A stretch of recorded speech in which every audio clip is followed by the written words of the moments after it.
성경 말씀 읽도록 하겠습니다. 창세기 19장 15절에서 38절까지의 말씀 같이 읽겠습니다. 동틀 때에 천사가 롯을 재촉하여 이르되 일어나 여기 있는 내 아내와 두 딸을 이끌라 내라. 이 성의 죄악 중에 함께 멸망할까 하노라. 그러나 롯이 지체하매 그 사람들이 롯의 손과 그 아내의 손과 두 딸의 손을 잡아 인도하여 성 밖에 두니 여호와께서 그에게 자비를 더하심이었더라. 그 사람들이 그들을 밖으로 이끌어낸 후에 이르되 도망하여 생명을 보존하라. 돌아보거나 들에 머물지 말고 산으로 도망하여 멸망함을 면하라. 롯이 그들에게 이르되 내 주여 그리 마옵소서. 주의 종이 주께 은혜를 입었고 주께서 큰 인자를 내게 베푸사 내 생명을 구원하시오나 내가 도망하여 산에까지 갈 수 없나이다. 두렵건대 재앙을 만나 죽을까 하나이다. 보소서 저 성읍은 도망하기에 가깝고 작기도 하오니 나를 그곳으로 도망하게 하소서. 이는 작은 성읍이 아니니까 내 생명이 보존되리이다. 그가 그에게 이르되 내가 이 일에도 내 소원을 들었은즉 내가 말하는 그 성읍을 멸하기 아니하리니 그리로 속히 도망하라. 네가 거기 이를 때까지는 내가 아무 일도 행할 수 없노라 하였더라. 그러므로 그 성읍 이름을 소알이라 불렀더라. 롯이 소알에 들어갈 때에 해가 돋았더라. 여호와께서 하늘 곧 여호와께로부터 유황과 불을 소돔과 고모라에 비같이 내리사 그 성들과 온 들과 성에 거주하는 모든 백성과 땅에 난 것을 다 엎어 멸하셨더라. 롯의 아내는 뒤를 돌아보았으므로 소금 기둥이 되었더라. 아브라함이 그 아침에 일찍이 일어나 여호와 앞에 서 있던 곳에 이르러 소돔과 고모라와 그 온 지역을 향하여 눈을 들어 연기가 옹기가마의 연기같이 치솟음을 보았더라. 하나님이 그 서역의 성을 멸하실 때 곧 롯이 거주하는 성을 엎으실 때에 하나님이 아브라함을 생각하사 롯을 그 엎으시는 중에서 내보내셨더라. 롯이 소알에 거주하기를 두려워하여 두 딸과 함께 소알에서 나와 산에 올라가 거주하되 그 두 딸과 함께 굴에 거주하였더니 큰 딸이 작은 딸에게 이르되 우리 아버지는 늙으셨고 온 세상의 도리를 따라 우리의 배필될 사람이 이 땅에는 없으니 우리가 우리 아버지에게 술을 마시게 하고 동침하여 우리 아버지로 말미암아 후손을 이어가자 하고 그 밤에 그들이 아버지에게 술을 마시게 하고 큰 딸이 들어가서 그 아버지와 동침하니라. 그러나 그 아버지는 그 딸이 눕고 일어나는 것을 깨닫지 못하였더라. 이튿날 큰딸이 작은 딸에게 이르되 어제 밤에는 내가 우리 아버지와 동침하였으니 오늘 밤에도 우리가 아버지에게 술을 마시게 하고 내가 들어가 동침하고 우리가 아버지로 말미암아 후손을 이어가자 하고 그 밤에도 그들이 아버지에게 술을 마시게 하고 작은 딸이 일어나 아버지와 동침하니라. 그러나 아버지는 큰 딸이 눕고 일어나는 것을 깨닫지 못하였더라. 롯의 두 딸이 아버지로 말미암아 임신하고 큰 딸은 아들을 낳아 이름을 모압이라 하였으니 오늘날 모압의 조상이요 작은 딸도 아들을 낳아 이름을 베남이라 하였으니 오늘날 암몬 자손의 조상이었더라. 아멘. 예, 교회는 수천 년간 이 소돔성 사건에 대해서 몇 가지 주제를 주목해 왔습니다. 당연히 이 주인공 롯에 관한 것이 첫 번째 주제겠죠. 우리는 지난 시간에 롯의 언행에 대해서만 집중해 보았습니다.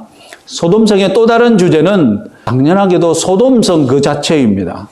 그리고 세 번째 주제는 롯의 아내이고 마지막 주제는 롯의 딸들입니다. 오늘은 롯을 제외한 세 가지 주제에 대해서 말씀드리겠습니다. 자, 먼저 소돔성에 대해 관심을 가져보면 자연스럽게 이 고고학적인 관심도 생기기 마련입니다. 자, 지도를 보시면 창세기 18장에서 아브라함은 헤브론이라는 도시에 있었습니다. 그리고 하나님과 함께 소돔과 고모라가 보이는 곳까지 마중 나왔죠. 그래서 지금 사해를 볼 수 있는 곳이 어디냐? 바니 나임이라는 곳에서 사해를 전경을 볼 수 있다고 합니다. 그러니 여기까지 마중 나왔겠죠. 그리고 19장에서 아브라함은 다시 이곳에 와서 소돔성에서 올라오는 연기를 보게 될 것입니다. 창세기 14장을 보시면 소돔 왕이 이끄는 가나안 연합군이 메소포타미아 연합군과 싸운 곳이 이 시딤 골짜기입니다. 그리고 소알이라는 곳이 전통적으로 저근방에 있다고 믿어집니다. 그래서 보통 소돔성이 이 사해호수 남쪽에 있지 않느냐 이렇게 믿어지고 있습니다. 전성에 의하면. 그런데 고고학자들이 소돔과 고모라 그리고 소알성으로 간주할 수 있는 유적지를 발굴했는데 그것은 소돔성 동쪽이 유력합니다. 그래서 소돔성 동쪽에 차례대로 소돔, 고모라, 소알 이렇게 여길 수 있는 유적지가 발굴되었습니다. 그리고 소돔과 고모라로 여길 수 있는 그 유적지는 불에 탄 흔적이 유력하다고 합니다. 그리고 지금 저 지도를 보시면 사해호수가 절반은 좀 이상해졌죠. 뭔 것 같습니까? 저기 위쪽은 북쪽 호수는 호수 같은데 남쪽 호수는 어떻게 보입니까? 지금 다 염전으로 개발되어서 사해호수의 절반은 지금 다 말라버렸다고 보시면 됩니다. 북쪽 상당히 말라버렸죠. 예전에 사해를 체험하기 위해 사해대로 들어가서 둥둥 떠 있으려는 체험을 하려면 호수가 말라버리는 바람에 1km나 2km 더 안으로 걸어 들어가서 체험해야 되는 상황이라고 합니다. 저 위에서 물을 다 땡겨 쓰는 바람에 농경지를 개발한다고 다 땡겨 쓰는 바람에 사해로 들어가는 물이 현격하게 줄어드는 방. 그래서 지금 무슨 프로젝트를 개발하고 있느냐? 저 위에서는 물을 계속 땡겨 쓰는 바람에 호수를 유지하려면 근방에 바닷물이 어디 있습니까? 이 바로 밑에 홍해가 있거든요. 그래서 그걸 땡겨서 사해 수위를 복원하자는 프로젝트를 가동하고 있다고 합니다. 성공할지는 모르겠습니다. 지금 사해호수가 이런 지경이 되었고요. 자, 2000년간 교회는 이 소돔성에 관해 지나치게 관심을 쏟을 수밖에 없었죠. 그래서 그 위치보다 더 소돔성에 대해서 주목한 것은 소돔성의 죄악입니다. 그래서 영어로 미국식 영어로는 사드미, 영국식 영어로는 소드미. 이건 문자적으로 소돔 같은 소돔의 이런 의미거든요. 그런데 이것보다 더 유명한 의미는 남색질을 의미합니다. 소돔성은 남색질의 대명사였고 교회는 소돔성이 동성애로 인해 멸망당했음을 강조해 왔습니다. 오늘날 반동성애 운동가들에게도 소돔성은 하나님이 동성애를 심판하신다는 최고의 사례로 인용되고 있습니다. 그런데 소돔을 동성애보다는 다른 제목으로 비판하는 시도가 이미 구약 성경에 있었습니다. 에스겔 16장 49절에서 50절 말씀 같이 한번 읽어보겠습니다. 내 아우 소돔의 죄악은 이러하니 그와 그의 딸들에게 교만함과 음식의 풍족함과 태평함이 있음이며 또 그가 가난하고 궁핍한 자를 도와주지 아니하며 거만하여 가정한 일을 내 앞에서 행하였음이라. 그러므로 내가 보고 곧 그들을 없이 하였느니라. 여기 보면 가정한 일은 아마도 음란하고 남색질을 의미하는 것 같고 그 앞에 소돔의 죄악에서 더 강조하는 것은 무엇입니까? 교만함과 음식의 풍족함과 태평함이 있었는데도 불구하고 어떻게 했다고요? 가난하고 궁핍한 자를 도와주지 아니하였다. 이거는 구체적으로 뭘 의미하겠습니까? 지나가는 나그네를 영접하지 않았던 그런 상황을 의미하겠죠. 남색질보다는 2명의 나그네 천사를 환대하지 않은 것을 더 정죄하고 있습니다. 흥미로운 점은 예수님이 소돔과 고모라를 어떻게 인용하는 겁니다. 예수님은 소돔의 죄악을 인용하실 때에 어떤 죄악을 인용하실까요? 마태복음 10장 14절에서 15절 말씀 같이 한번 읽어보겠습니다. 누구든지 너희를 영접하지도 아니하고 너희 말을 듣지도 아니하거든 그 집이나 성에서 나가 너희 발의 먼지를 털어버리라. 내가 진실로 너희에게 이르노니 심판날에 소돔과 고모라 땅이 그 성보다 견디기 쉬우니라. 자, 어떤 죄악을 비교하고 있습니까? 나그네를 영접하지 않은 사건과 예수님의 제자를 영접하지 않은 사건을 연결시켜서 너희들을 영접하지 않은 그 성은 소돔 성보다 더 심한 심판을 받을 것이다 라고 인용하고 계시죠. 자, 이 선언은 더 깊은 영적인 뜻이 있겠지만 문자적으로는 분명히 제자를 영접하지 않은 죄악을 소돔 성과 비교하고 있다는 것입니다. 마태복음 11장 20절, 23절, 24절도 같이 한번 읽어보겠습니다. 예수께서 권능을 가장 많이 행하신 고울들이 회개하지 아니하므로 그때에 책망하시되 가버나움아 네가 하늘에까지 높아지겠느냐 음부에까지 낮아지리라. 네가 행한 모든 권능을 소돔에서 행하였더라면 그 성이 오늘까지 있었으리라. 내가 너희에게 이르노니 심판날에 소돔 땅이 너보다 견디기 쉬우리라 하시니라. 예수님이 권능을 행하셨음에도 회개하지 않은 죄, 즉 예수님을 믿지 않은 죄, 하나님을 믿지 않은 죄로 소돔성보다 더 심하게 심판받는 도시 가버나움이라는 것입니다. 남색질 같은 특정한 죄악보다는 하나님을 믿지 않고 교만하고 불신앙했던 그 죄를 예수님은 고발하고 계신 것입니다. 누가복음 17장 말씀도 같이 한번 읽어보겠습니다. 17장 28절에서 32절. 또 롯의 때와 같으리니 사람들이 먹고 마시고 사고 팔고 심고 집을 짓더니 롯이 소돔에서 나가던 날에 하늘로부터 불과 유황이 비오듯 하여 그들을 멸망시켰느니라. 인자가 나타나는 날에도 이러하리라. 그날에 만일 사람이 지붕 위에 있고 그의 세간이 그 집에 있으면 그것을 가지러 내려가지 말 것이요 밭에 있는 자도 그와 같이 뒤로 돌이키지 말 것이니라. 롯의 처를 기억하라. 역시 소돔의 남색질보다는 롯의 처가 소돔성에 미련을 둔 것을 더 주목하여 정죄하고 있습니다. 그러면 신약 성경은 소돔성의 남색질을 정죄하지 않느냐? 꼭 그런 것도 아니죠. 유다서 1장 7절 말씀도 같이 한번 읽어보겠습니다. 소돔과 고모라와 그 이웃 도시들도 그와 같은 행동으로 음란하여 다른 육체를 따라가다가 영원한 불의 형벌을 받음으로 거울이 되었느니라. 소돔성의 음란함을 고발하고 있습니다. 당연히 동성애가 이 음란함에 포함되겠죠. 그러나 음란함이라고 포괄적으로 정죄하고 있지 동성애만을 꼭 집어서 특정하게 정죄하고 있지는 않습니다. 자, 정리해보면 신구약 성경이 소돔성의 죄악을 지적할 때에 첫 번째는 부유하면서도 나그네를 환대하지 않았던 그 교만함, 그리고 하나님을 믿지 않는 회개를 모르는 교만함을 첫 번째로 지적하십니다. 그리고 두 번째는 동성애를 포함한 음란함을 역시 정죄하고 계십니다. 그러나 지상의 교회는 2000년 동안 동성애를 민감하게 정죄해왔기 때문에 우리는 동성애에 대해 민감하게 반응할 수밖에 없기 때문에 동성애만을 소돔성의 죄악으로 가르쳐 왔던 것입니다. 지금도 마찬가지고요. 자, 표를 보시면 창세기 18장과 19장은 닮은 꼴인 것을 알 수 있습니다. 어떤 학자는 이렇게 말했습니다. 19장의 롯은 18장의 아브라함을 모방하고 있다. 자, 그 증거를 한번 보시면 18장의 아브라함이 행하는 일과 19장의 롯이 행하는 일이 문자적으로 똑같다는 겁니다.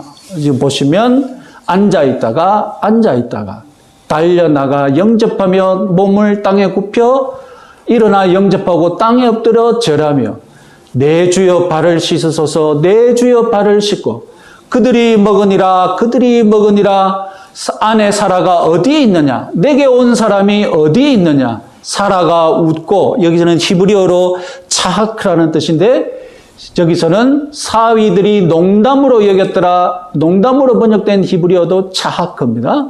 그리고 마지막으로 소돔을 위해 간청을 하고 롯은 소아를 위해 간청을 합니다.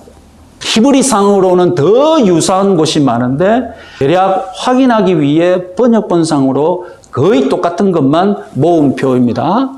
아브라함과 롯 둘 다 나그네를 어떻게 환대했는지를 자세하게 비교하고 있습니다.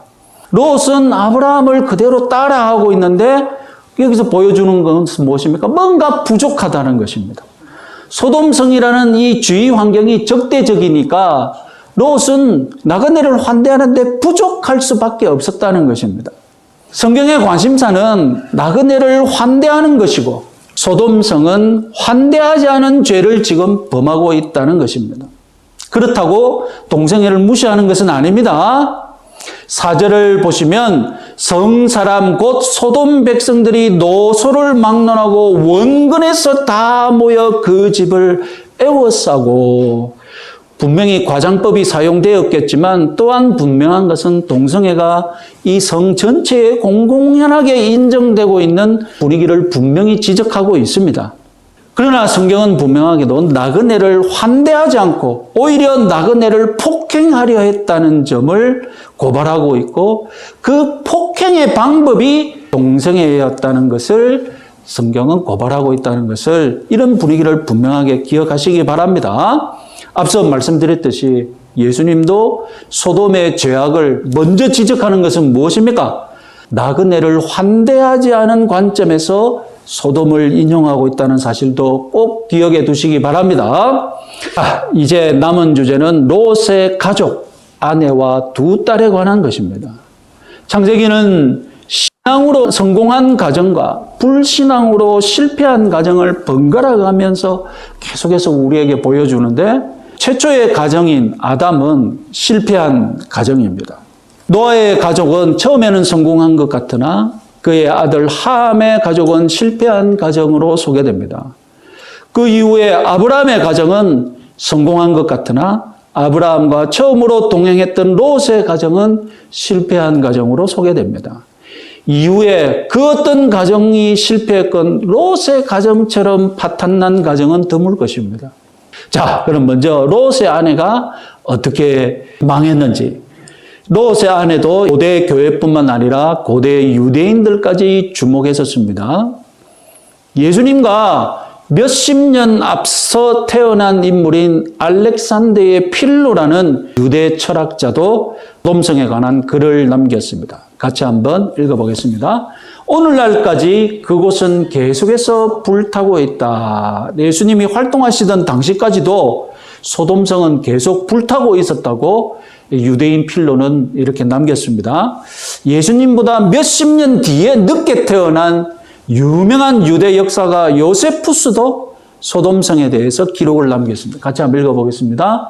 호기심에 사로잡혀 계속해서 소돔을 향해 뒤를 돌아보았기 때문에 롯의 아내는 소금 기둥으로 변해하였다. 나는 그 기둥을 보았는데 그것은 오늘날까지 남아있다. 놀랍게도 요세푸스는 직접 롯의 아내가 변한 소금 기둥을 목격했다고 합니다. 지어낸 얘기가 아니라면 유대인들이 롯의 아내가 변한 소금 기둥이라고 믿고 있던 그 어떤 것이 예수님 당시에 사해호수 주변에 있었다는 것입니다. 그래서 유대인들은 그것을 가서 보고 이것은 롯의 아내가 변한 소금 기둥이다. 이렇게 할 수 있었다는 것입니다. 조금 전에 소돔의 죄를 알아보았듯이 그럼 롯의 아내의 죄는 무엇이었을까요? 26절 같이 한번 읽어보겠습니다. 롯의 아내는 뒤를 돌아보았으므로. 히브리 성경을 보면 돌아보았다는 말은 없고 내려보았다 이렇게 기록이 되어 있습니다. 번역 성경이 뒤를 돌아보았다고 더 자연스럽게 번역한 것입니다. 어쨌든 구약 성경은 보았다는 사실을 분명하게 지적합니다. 조금 전에 읽었던 요세푸스는 롯의 아내가 어떻게 했다고 해석했습니까? 아까 보시면 계속해서 소돔성을 향해 보았다라고 하죠. 한 번만 보지 않았을 것이다. 잠깐 이래 본 것이 아니고 계속해서 이래 보았다고 요세푸스는 해석한 것입니다. 자, 예수님은 어떻게 해석하셨는지 아까 보았던 본문 누가복음 17장 본문 같이 한번 읽어보겠습니다. 또 롯의 때와 같은 일이 인자가 나타나는 날에도 이러하리라. 그날에 만일 사람이 지붕 위에 있고 그의 세간이 그 집안에 있으면 그것을 가지러 내려가지 말 것이요. 밭에 있는 자도 그와 같이 뒤로 돌이키지 말 것이니라. 롯의 철을 기억하라. 자, 여러분, 문맥상으로 예수님은 롯의 처가 어떻게 했다고 암시하고 계신 것 같습니까?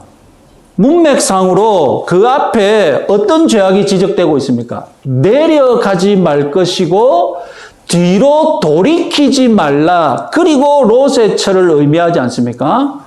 그러니까 예수님은 구약 성경이 보았다는 점을 강조하고 있는데 보았다는 사실은 인용하지 않으시고 어떤 것을 더 암시하고 계십니까? 무엇인가 행동으로 몸을 돌이켜서 어떤 걸어가지 않았을까 하고 그 점을 강조하고 있다는 것입니다.